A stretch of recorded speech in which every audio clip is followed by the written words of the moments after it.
Senate Republicans are moving ever closer to confirming Judge Amy Coney Barrett to the U.S. Supreme Court following a third day of hearings on Capitol Hill. With a recap of Wednesday's hearing, here now is Andrew Dimbert. After nearly 19 hours of questioning, lawmakers' grilling of Judge Amy Coney Barrett is over. Now, senators will convene with Barrett behind closed doors to review her. You will be confirmed, God willing.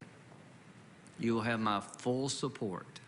Republicans have spent the last few days working to establish that Judge Barrett, a protege of the late conservative Justice Antonin Scalia, can separate her personal beliefs from her judicial ideologies. People say that you're a female Scalia. What would you say?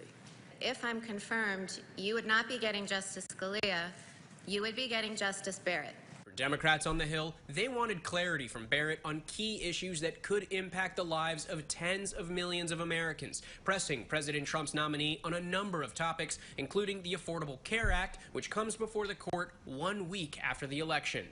Did you have then a general understanding that one of the president's campaign promises was to repeal the Affordable Care Act when you were nominated? As I said before, I'm aware that the president opposes the Affordable Care Act. Republicans seeming to emphasize severability, which if judges strike down one part of a law, then try to preserve everything else, in this case protections for pre-existing conditions and other popular parts of the ACA.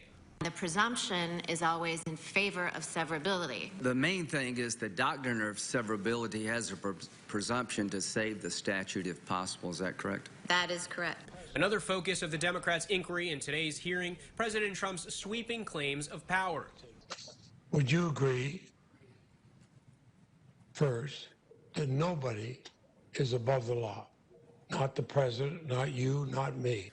I agree, no one is above the law. Rank-and-file Republicans unabashedly sensing victory in Barrett's confirmation say Trump's decision to pick her for the nation's highest court was a triumph, decades in the making. This is the first time in American history that we've nominated a woman who's unashamedly pro-life and embraces her faith without apology.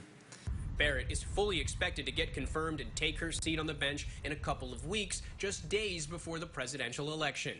Andrew Dimbert, ABC News, the Capitol. And this morning, the Senate Judiciary Committee will meet to vote on Barrett's nomination. If it goes as expected, the full Senate will later vote on Judge Barrett's confirmation in the coming weeks.